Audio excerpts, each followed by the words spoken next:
Madam Speaker. I'm pleased to yield 3 minutes to the gentleman from Florida, a combat veteran and a distinguished service member and a member of the Foreign Affairs Committee, Mr. Brian Mast. Gentleman is recognized for 3 minutes. Thank you, Mr. McCall. War powers and AUMF, it's a distant, impersonal terms to talk about the work of the war fighter. And I think for people on both sides of the aisle, it's anything but impersonal.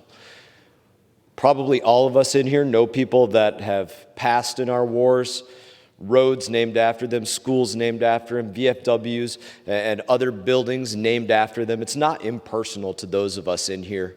It's those that have been targeted by snipers, have ordnance dropped on them, walked across fields of improvised explosive devices, were burned alive in Humvees and other pieces of equipment that they served their time in.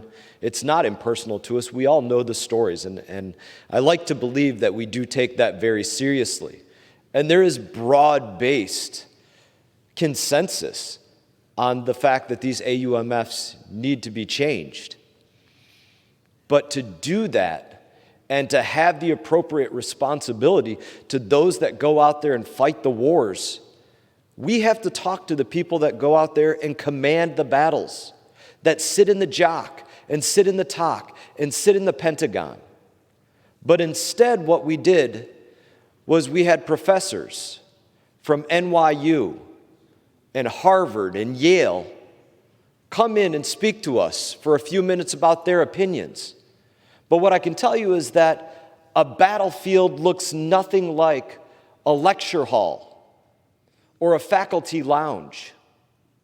They're not the same things. And their opinions are not nearly as weighty as those of the chairman of the Joint Chiefs of Staff, or the Secretary of Defense, or the Secretary of the Army, or the Secretary of the Navy, or the Commandant of the Marine Corps, or one of our combatant commanders. If we take seriously this power that the 435 of us in this body have, not just to cast a vote, but to cast an informed vote, to say that we went out there and did every bit of diligence that we could, it means speaking to those individuals, asking those questions, and then coming to the conclusions that bring us to the votes that we cast. But without that, we're acting on pure arrogance, that we know better without asking any questions, that we know what to do without going out there and seeking any facts, without finding out how this will affect the defense of our homeland. And it's not what gives the honor and respect to those that go out there and defend this country. It's not what gives the honor and respect to them that they deserve. Mr. McCall, I yield back.